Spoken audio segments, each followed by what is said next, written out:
Hi, this is Brian Lairds at Campbell Ford. Here at Campbell's in the month of April, if you buy any new, pre-owned, certified pre-owned, or budget vehicle from Campbell's in April, we're going to give you free gas for 6 months. That's right, 6 months. Come on down to Campbell Ford, where you know the best bottom line is always at the state line.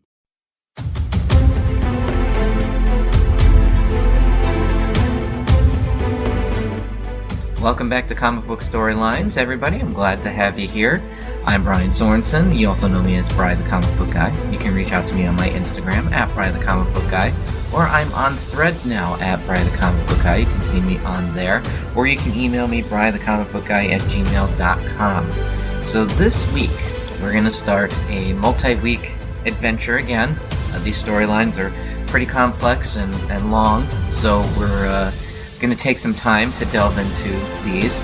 Now, the next storyline we're going to start talking about is something called Onslaught. Now, Onslaught is something that had kind of been building up for a while, and you can kind of see that after a little bit of time looking back at all the hints they dropped and everything, but they left some subtle hints of what was going on or what they were leading up to. What was different about Onslaught is it initially looked like it was going to be an X-Men crossover, but then we got treated to it being an entire line-wide event. We thought it was just going to be internally to the X-Men, but things started happening where it started delving into, and it was starting to look like it was going to be more all-inclusive to the Marvel Universe, due to little hints and things there. So what I mean about it being an X-Men event is something they teased way back in the early days of 1992, right after Bishop, the time-traveling Bishop, first appeared. We're going to start off with the hints and building up to of Onslaught before we dive into the full event, because I think it's fun to see how they teased it and kind of built up this big momentum to the big thing. So this week is going to be primarily the building up of and the little hints and things that kind of led up to the main event. So we're going to start off with Uncanny X-Men 287. Now, the main Onslaught event happened in like 1996, kind of a little bit after Age of Apocalypse. And one of the hints started years before that, way back in 1992. So we're going to start off with Uncanny X-Men 287. Bishop has been in the present time for just a little bit. X-Men are chasing after him. Now, at this point, he doesn't think the X-Men are who they say they are, and he doesn't believe he's in the right time frame and everything. But he had an experience where he was severely injured, and he was kind of reliving a moment of his past, but our future, where he's chasing the villain Trevor Fitzroy through a series of tunnels. And they're running into what's called New Salem. They don't know where this area is, because in the future, Bishop is part of this mutant police force called the XSE, Xavier Security Enforcers. We'll get into that. That's a whole other thing going on right now. But Bishop is on the move trying to find this one big bad guy, and he and his partners, Malcolm and Randall, stumble onto this series of caverns and tunnels, which eventually ended up being revealed to the access tunnel from the Morlock tunnels in New York City to the grounds of the mansion that the X-Men have used many times over the years. We've seen it in a bunch of different events, most primarily in Mutant Massacre. So they've never seen these before. They've never seen it on the map. But they end up capturing Fitzroy, and he thumps into a computer terminal, and it turns on. And it pops up Jean Grey. And it's a very garbled message, and I'll read the whole message because it's what we were teased with for about 4 years. It's Jean Grey, and she's going, Alex, Cable, anyone?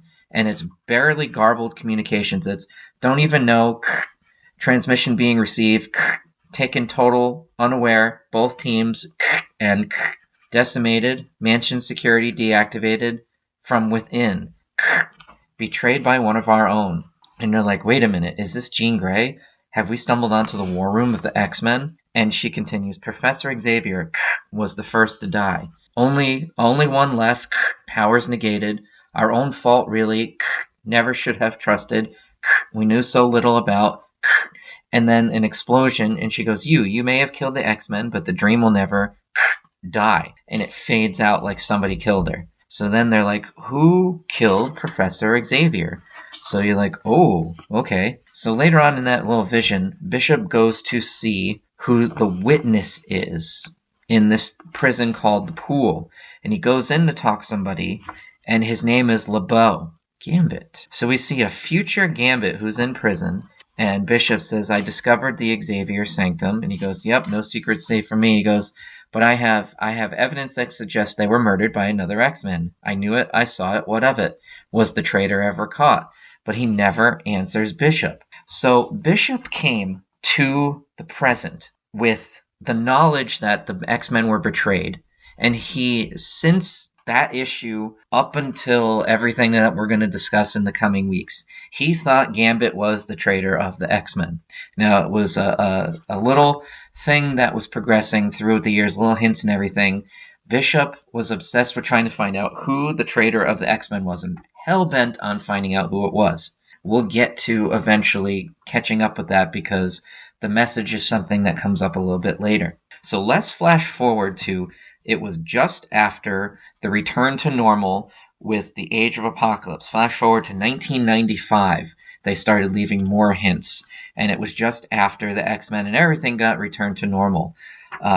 Beast, Psylocke, and Bishop are at a movie in New Jersey, and this thing comes crashing down, and it ends up being Juggernaut. They have this huge battle with him and everything. They finally get him down, and he because he keeps screaming, he's still out there, he's coming. It's not possible I'm in New Jersey because I was in Canada when I tussled with him. And they're like, who's he? So Bishop manages to knock him out, and he's like, okay, Juggernaut, who is out there, and who was the one that that attacked you? And he said, Onslaught. So that was the first time we had heard Onslaught's name.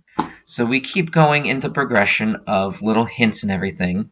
We're only going to touch on a bunch of them. There's only little snippets in the next few issues.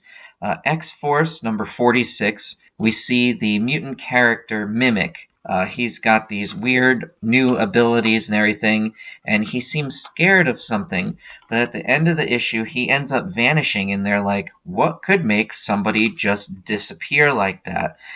Mimic didn't want to fight. He only wanted to be left alone, and now he's gone, and we have no answers. And they even had, at this time, Caliban from the Morlocks was on X-Force, and he just couldn't find Mimic anymore. So they're like, okay, so what would make Mimic disappear? Next ends up being X-Men, the Volume 2, number 46. Senator Robert Kelly takes a team of investigators into this safe house. It's an operation. It's like a high security Sentinel augmentation research facility. Like, Sentinels are definitely the bad guy of the X-Men universe. So they were talking to somebody from that center, and then all of a sudden, nothing. Like, everything turned off. 15 of the United States' most highly regarded scientists just disappeared out of thin air. The power is off in this facility. They get everything back up and running. On every computer screen is showing the same word, and they're like, okay, that cuts down the number of questions we need to be answered drastically. Who or what is Onslaught? So not only is Onslaught messing with their bad guys, now is Onslaught making characters disappear. Now there's a Sentinel research facility that goes completely off the grid, and he wakes up, the power turns back on, and he's kind of leaving like a calling card. So the next one is X-Force 52. Now this is jumping around to the X-Men titles because we think that this is going to be huge X-Men event coming up. X-Force, the girls in X-Force, we've got Siren, who's the daughter of Banshee, Domino, and Meltdown. They run into Blob, whose powers seem to be augmented by somebody. They don't know who, but Blob has all these different abilities, and they have a little tussle with him, and they're like, okay, who's the one that did this to you? Who did this? But he's not really being forthcoming, but you see that Mimic shows up. Domino is trying to interrogate Blob, but then Mimic shows up, and she can. There's like this little psychic discussion here And he's screaming into their heads, "You don't have to worry about Blob any longer. I'm taking him off your hands. Our employer isn't going to be happy with you, Blob." And then they go away. Like, okay. So Mimic and Blob, whose powers seem to be both augmented, are working for somebody that still doesn't want to be talked to yet.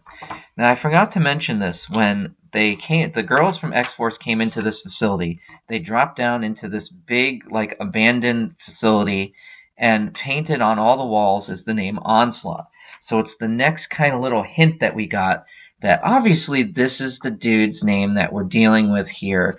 But who is he? What is he doing? What's going on here? So another little premise thing that's going on here is, after the Age of Apocalypse, when everything got put back right, since Bishop was the focal point on how it all ended, Bishop was plagued with some of the memories from the Age of Apocalypse. He thought he was slowly going insane due to all these memories, and he kept kind of saying, like, I wish the professor could help me sort this out.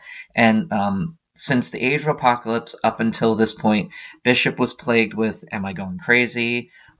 He was at a bar with Beast, and he has like flashbacks of the Age of Apocalypse, like the memories that his other, like the character Bishop from the Age of Apocalypse kind of blended with the new Bishop and the new timeline. So he's having little flashbacks of the Age of Apocalypse.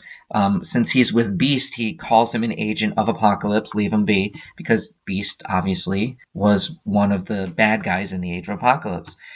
So he runs into this bartender at the bar, and he thinks that she's been following him. So he kind of has this little coma-like meltdown and ends up passing out, and she takes him home to her apartment, which is kind of weird too. Somebody that blows up your bar, what's the last thing you do is take them home with you. Now, while that's going on, we go up to the Xavier School for Gifted Youngsters, which at this point, the X-Men home had been turned into the Xavier Institute where the X-Men live. Now, the next generation of X-Men, Generation X, was in White Queen's old Massachusetts Academy, which was renamed Xavier School for Gifted Youngsters.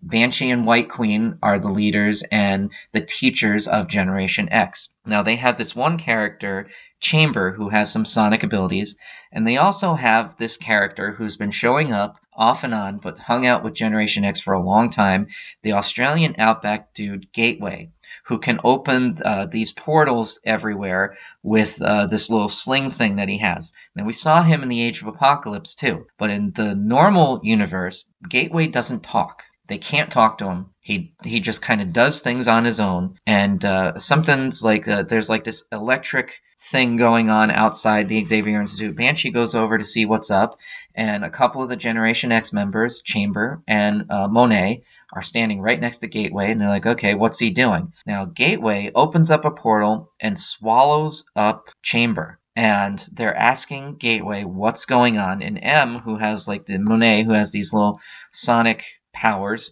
she goes, I was able to get one word from Gateway's mind before they both disappeared. It was Onslaught. You're like, oh, snap. That's not cool.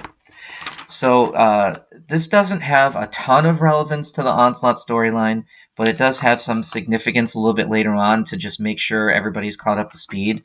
The Beast from the Age of Apocalypse was one of the people that escaped into the normal time frame, and he had been the one who's monitoring Bishop because he's hiding from Mr. Sinister. They're all afraid of Mr. Sinister. The current one or the Age of Apocalypse one, they're still messing with that. So Dark Beast is watching Bishop through the eyes of who ends up in actuality being a spy named Fatale. And she's like, hey, you might want to take a look at this because Bishop's not alone. And she sees that he is with another beast. And the Dark Beast is looking and he goes, wait a minute, is that a copy of me? And he goes, well, this changes things. Now I'm going to briefly go into that before I go into the next issue. The Dark Beast ends up planning and does successfully capture the main continuity beast. And since the Dark Beast is all gray and Age of Apocalypse looking, he makes himself appear to be like the regular beast and ends up infiltrating the X-Men pretending to be the other Beast. So that's kind of like the thing you're going to have to think about when we go towards the beginning of the main events of the story. So things kind of calmed down for a little bit, but ended up ramping up in X-Men issue 50. Now, it starts out with, on the cover, Meet the Herald of Onslaught. And it starts out right away. Professor X is the narrator for most of it. Cyclops looks like he's been beaten. He's in his PJs, hanging from a tree without his visor. And Iceman and Storm are in a similar predicament. They don't remember how they got there. They don't remember what happened. And they can't figure out where they are even. They don't even know where they are.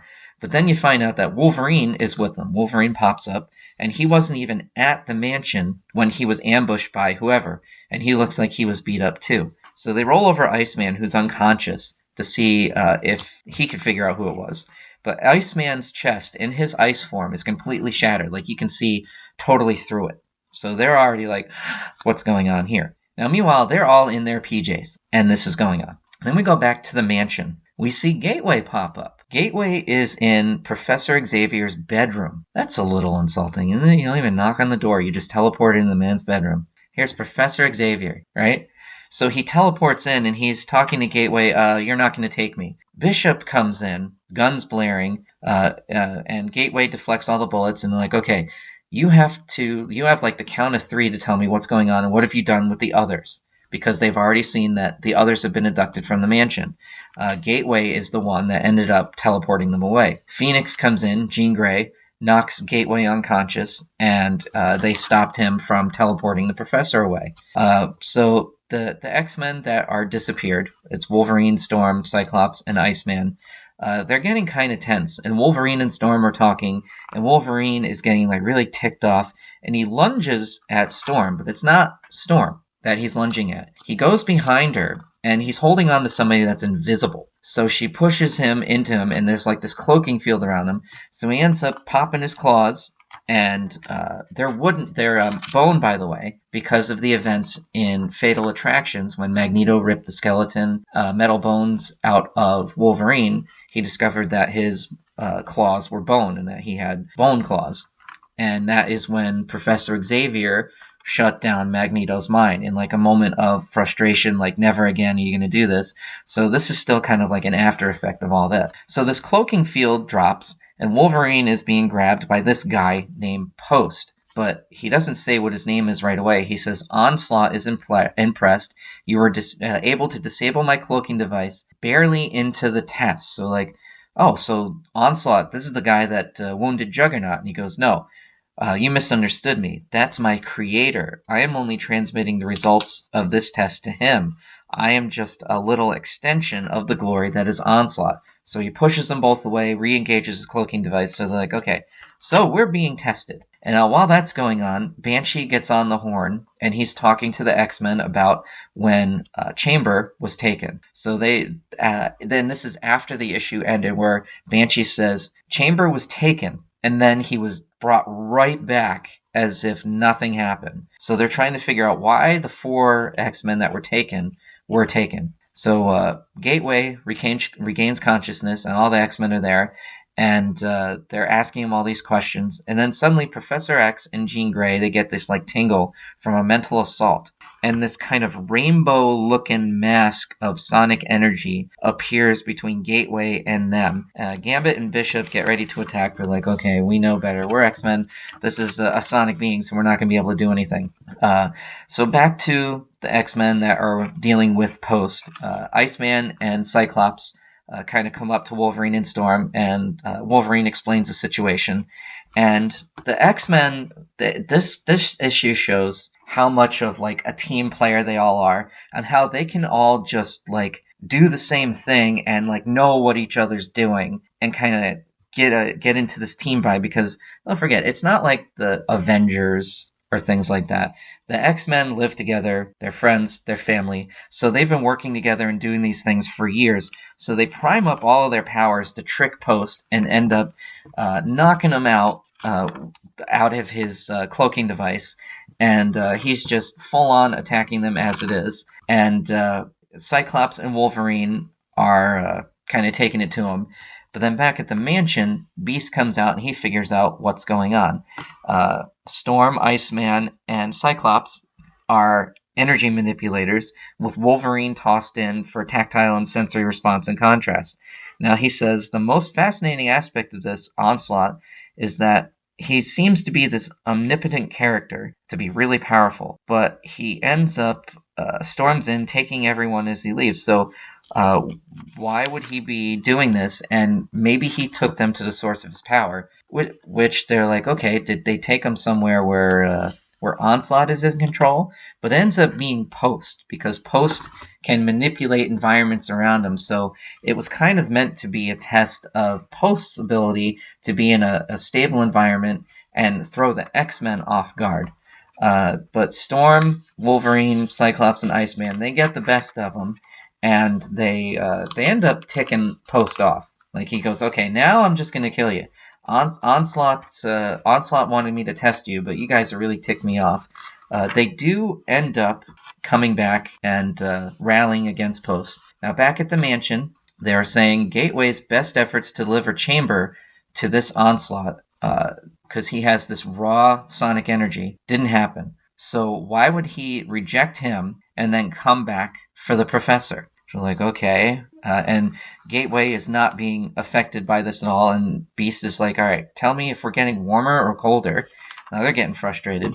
The X-Men have this one last bit, and they end up taking out Post, and they teleport back to the mansion. And they're like, okay, who's Post? And like, somebody who knew more about us than we should, because he was spouting all this knowledge as if he knew who the X-Men were and knew them intimately. So they're like, okay, he claims to be an extension of this unseen entity called Onslaught. So then that rainbow face starts talking. Gateway, you assured me these creatures were ready, that they could hold the last line of defense against my coming. You were wrong. They did survive, yet their performance was rudimentary at best. As Post explained, X-Men, he was one of the lowest of my emissaries, but prepare yourself for the inevitable. The Onslaught is coming, and no power on Earth, nor any other capable of stopping it. No one, human, mutant, or otherwise, can turn back the Onslaught, and he just leaves. Like, the sonic energy just leaves the mansion. So you see the X-Men are kind of just sitting there all ticked off, like, oh, okay, so this guy's Onslaught, so what's next? Which I am getting to. The next up is Uncanny X-Men 333. This is a couple of months, I'd say like 2 months after those events. The X-Men are still on their guard. The little hints and everything for Onslaught are still building up. But the X-Men still have to go along with like their daily lives. They can't just live in fear of this. But it's always what's coming next. So we see Senator Kelly is asking for the X-Men to come to see him. So Cyclops goes to Senator Kelly's home, and he's petrified or something. He goes, I need your help. And Cyclops is like, okay, what's going on here? Now, while that's going on, Storm and some of the other X-Men, Cannonball, who's a new member of the team, Beast, who is the duplicate Beast at this point, Iceman, and Wolverine, they're in a cloaked Blackbird above the Pentagon, sneaking into a secret government thing that Gambit and Jean Grey are getting into. And it's this kind of like teases what happens a little bit after Onslaught, and we'll get to that a little bit later on this year, called Operation Zero Tolerance. It's like the government's final straw against mutants. And Gambit and Jean Grey are pretending to be military personnel to go check out what's going on there. Because as I said, the Onslaught thing, it's kind of in the background, but they have more important things to deal with. And we go to Colorado briefly. Angel and Psylocke, they're a couple now. And through a couple of different events and everything in the X-Men storylines, they're kind of recuperating from injuries that they've had. And Psylocke has this vision of somebody really huge in the shadows screaming, help me, and she blacks out. They're like, okay, that's the little Onslaught tie-in for that one. So Gambit and Jean Grey, they go into this undisclosed room of the Pentagon, and they finally meet the architect of Operation Zero Tolerance. It ends up being this guy named Bastion. He's kind of showed up a few times here and there talking about Operation Zero Tolerance. And then he starts talking about Onslaught. And he starts off with, while there are many problems currently facing humans and mutants right now. Everything from self-professed evil mutants to the legacy virus that stands to decimate humans and mutants. Now we're dealing with this thing called Onslaught. Despite our united intelligence data, we don't know if we're dealing with a single individual or an organization.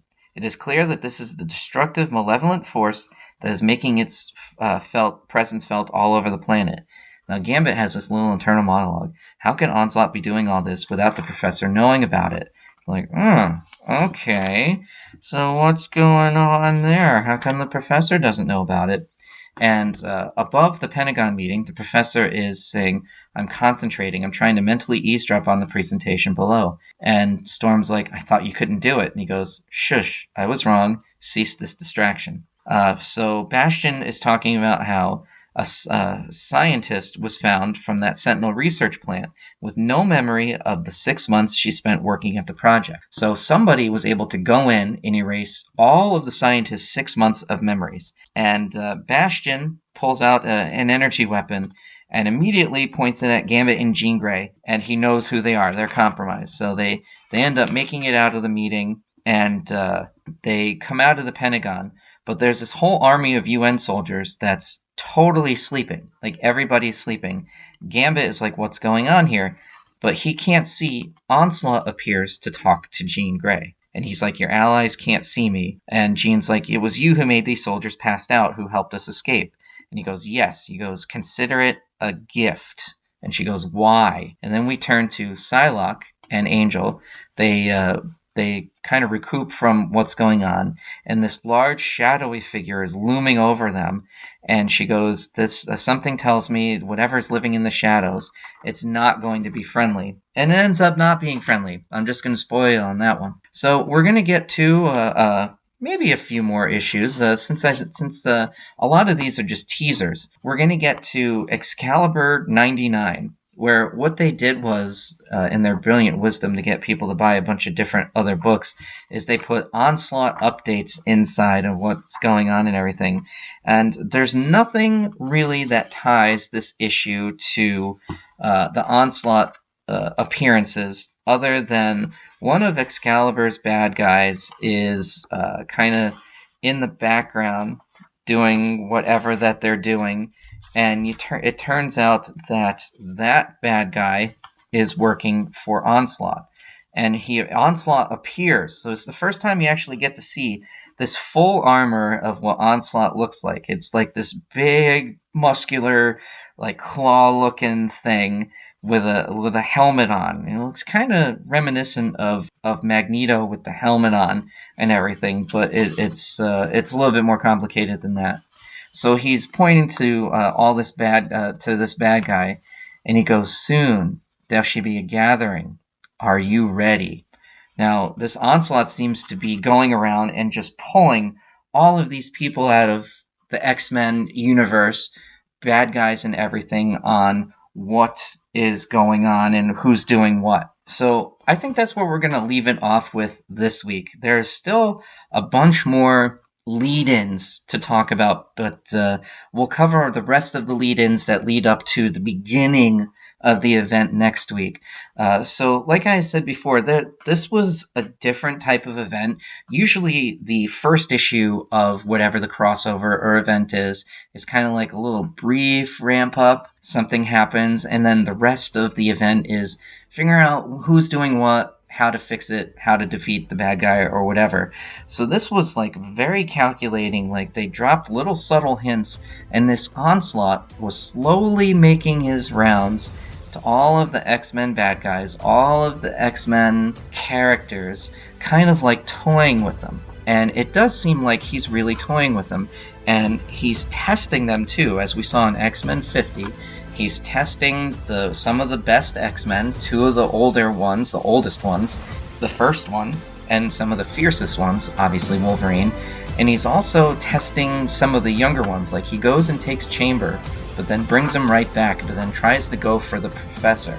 So he's like, what does he want with the Professor? And if he's that much of a psychic, like, big baddie, like, what could he possibly do to the Professor if he tries to take him?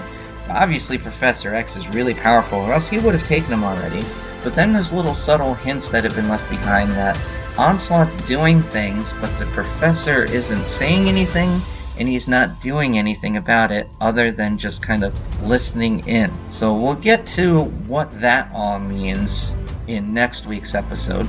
As I always say, you can reach out to me at Bri the Comic Book Guy on Instagram and on Threads now.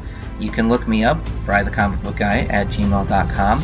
If you have any other questions about Onslaught, if you read this when you were younger, because this was one of my first line-wide crossovers besides Secret Wars 2 way back in the day. So this was when I was a mid-teenager, able to fully understand what was going on with all these things going on, and I was big into X-Men.